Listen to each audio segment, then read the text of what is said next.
नमस्कार दोस्तों, मैं हूं राज शर्मा और आपका हमारे यूट्यूब चैनल में एक बार फिर से बहुत बहुत स्वागत है। दोस्तों, आज के वीडियो में हम बात करने वाले हैं ओसमस के बारे में।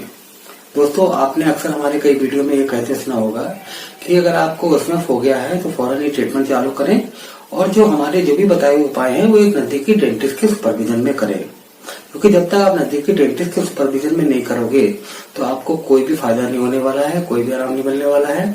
आप अपने मन से इलाज तो कर लोगे लेकिन परेशानी वैसी की वैसी रहेगी।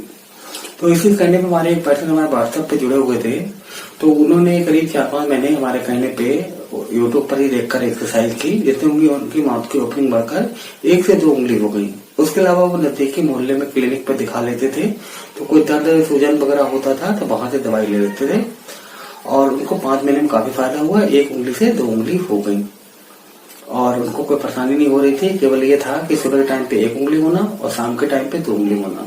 तो वो हमसे जुड़े, सर मैं 5 महीने से एक्सरसाइज कर रहा हूँ, मेरी 1 उंगली खुलती थी, अब मेरी 2 उंगली हो गई हैं, लेकिन सुबह के टाइम पे फिर 1 उंगली रह जाती है, शाम के टाइम पे फिर 2 उंगली हो जाती है। तो मैं इसमें क्या करूँ कि इससे मुझे ज्यादा से ज्यादा फायदा हो। तो मैंने उनसे पूछा कि आपने कभी किसी ओरल एक्सपर्ट को, डेंटिस्ट को दिखाया?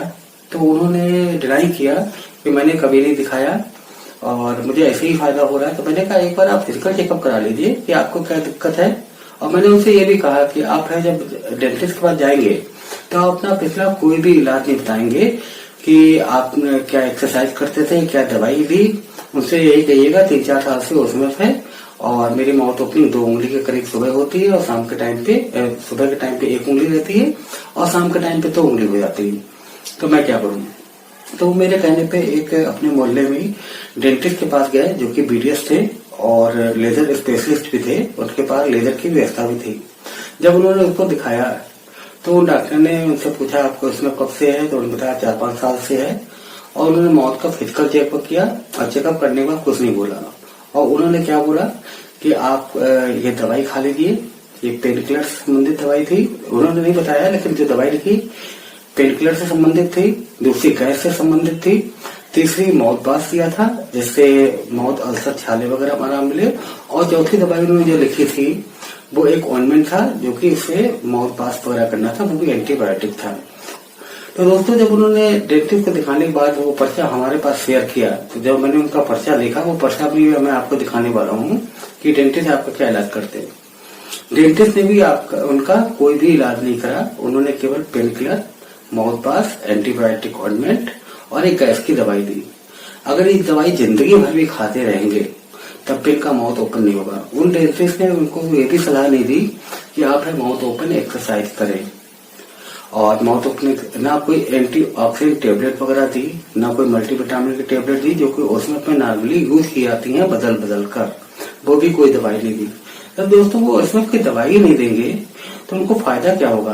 देखिए, मैं आपको पर्चा शेयर कर रहा हूँ, आपके सामने स्क्रीन पे है और इसमें आप देखेंगे माउथ बास है, ऑइंटमेंट है, पेन किलर की दवाई है, एंटीबायोटिक है। दोस्तों, नॉर्मली इसमें होता क्या, जब आप एक्सरसाइज करते हो तो एक्सरसाइज करने के साथ साथ आपके बैंड लूज होते हैं। तो जब बैंड लूज होते हैं तो उसमें आपको ऑइंटमेंट की जरूरत पड़ती है उसमें की, जो कि बैंड आपके दोबारा न चिपकने दें। दूसरा, मल्टीविटामिन जो दवाइयां आप लेते हैं उसके थ्रू आपके बैंड है अंदर से लूज होते हैं और क्रीम जो आप लगाते हैं उससे बैंड लूज होते हैं और साथ में एक्सरसाइज भी करनी होती है। ना तो उन्होंने उस वक्त लगाने वाली क्रीम दी, ना ही उन्होंने एक्सरसाइज के लिए बोला। और ऐसे में पेशेंट उनके पास जाते रहेंगे, 2-4 बार जाएंगे और उसके बाद वो कह देंगे कि आपको तो कोई फायदा नहीं होता है, आप लेजर सर्जरी करा लो। क्योंकि उनका फायदा तो लेजर सर्जरी करने में है, ना कि एक्सरसाइज करवाने में। क्योंकि एक्सरसाइज करेंगे तो मरीज तो अपना 4-5 महीने में माउथ वैसे ही ओपन कर लेगा। बहुत ज्यादा केस में एक्सरसाइज से ही फायदा हो जाता है और साथ में कुछ दवाइयां चलती हैं। दोस्तों, अगर आपको भी चाहे नया ओसमस हो चाहे पुराना ओसमस हो, आप तब तक एक्सरसाइज करिए जब तक आपके अंदर के जबड़े के, गालों के बैंड नहीं टूट जाते। किसी के बैंड 2 महीने में टूट जाते हैं सारी पूरी तरीके से, किसी के 3 महीने में टूट जाते हैं, किसी के 6 महीने में, किसी का 1 साल में, किसी का 2 साल में, किसी के 3 साल में। लेकिन ऐसा कुछ नहीं है कि आप एक्सरसाइज ना करो। एक्सरसाइज तो आपको करनी पड़ेगी और एक्सरसाइज करके ही आप अपने बैंड तोड़ सकते हो। कोई भी दवाई, कोई मेडिसिन आपके बैंड नहीं तोड़ सकती, केवल आपकी स्किन को लूज कर सकती है और उसमें फायदा भी होगा तो माइनर फायदा होगा। अच्छे फायदे के लिए एक्सरसाइज भी करें, एंटीऑक्सीडेंट टेबलेट भी लें और माँ की क्रीम भी लगाएं। आप खुद ही देखेंगे, आपको पहले हफ्ते में खुद ही आप माउथ के अंदर कुछ ना कुछ अलग असर मालूम पड़ेगा और आपको पहले हफ्ते भी फायदा दिख जाएगा।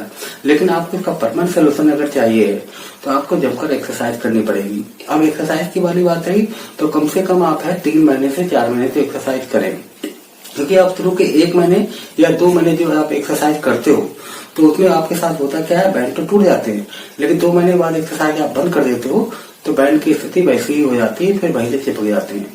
तो आपको अगर पक्का रिस्पांस चाहिए, अच्छा रिस्पांस चाहिए तो कम से कम 6 महीने तक एक्सरसाइज करिए।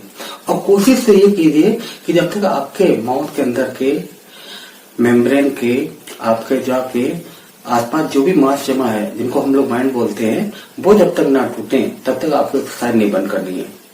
इस तरीके से आप करेंगे तो कोई को 4 महीने के बाद एक्सरसाइज छोड़ सकता है और कोई 1 साल बाद, कोई 2 साल बाद। मैक्सिमम केस में आपको आराम मिल ही जाएगा। मैक्सिमम केस में मैंने 4 से 6 महीने में आराम होते हुए देखा है काफी लोगों को। आप भी कीजिए। दोस्तों इसके साथ आपको अगर कोई और जानकारी चाहिए तो आप हमें कांटेक्ट कर सकते हैं, आप हमें कमेंट कर सकते हैं, हम आपकी क्वारी का रिप्लाई अवश्य देंगे। आप वीडियो देखकर कोई बात पूछेंगे, हम आपसे अवश्य उसके बारे में बात करेंगे। धन्यवाद।